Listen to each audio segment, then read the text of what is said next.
have an expansion of marginalization of the community, the peasantries in the country. So the biggest threat is the issue. I mean, 50% of this population that is threatened is living on some kind of form of a peasant family farm situation. And the biggest question is how to defend the livelihoods and the ecological, indigenous knowledge systems that they have deployed for their survival.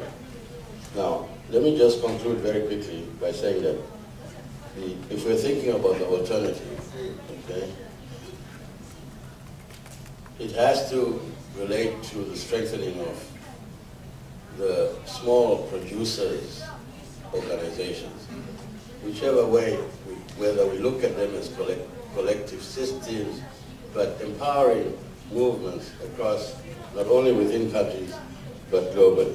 There are a few countries in Africa, Zimbabwe, and Bolivia, and Venezuela, where there has been some kind of an attempt to challenge and confront capital. Of course, the price is very heavy in terms of you know, the isolation and the sanctions and so forth that those countries are facing.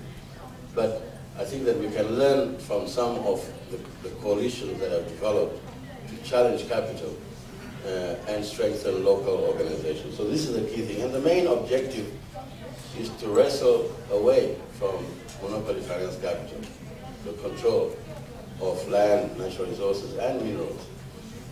You point out the Libya, after Libya, the question is, what is after Libya, what is the world?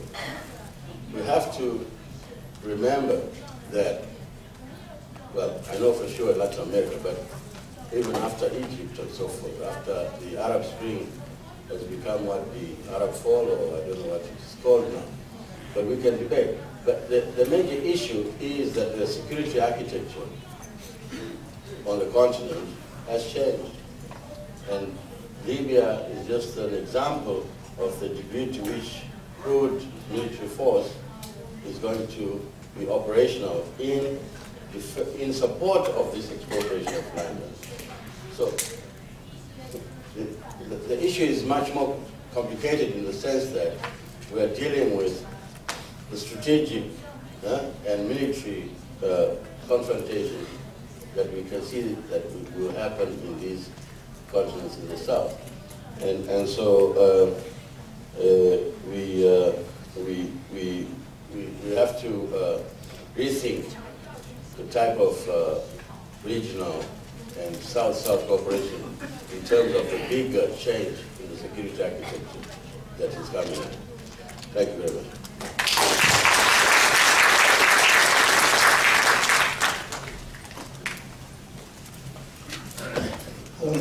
Thank you so much, Professor Moyo, for your very concise speech. I apologize for our academic short time. So we have Professor Ichiyo for the